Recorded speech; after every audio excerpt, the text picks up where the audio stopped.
ಇಬ್ಬರು ಸಹೋದರರು, ಒಬ್ಬಳೇ ಪತ್ನಿ.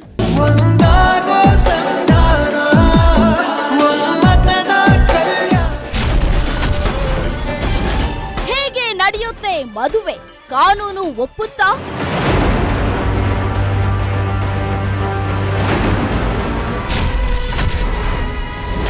ಸಾವಿರಾರು ವರ್ಷಗಳಿಂದ ನಡೆಯುತ್ತಲೇ ಬಂದಿದೆ ಬಹುಪತಿತ್ವದ ವಿವಾಹ ಪದ್ಧತಿ.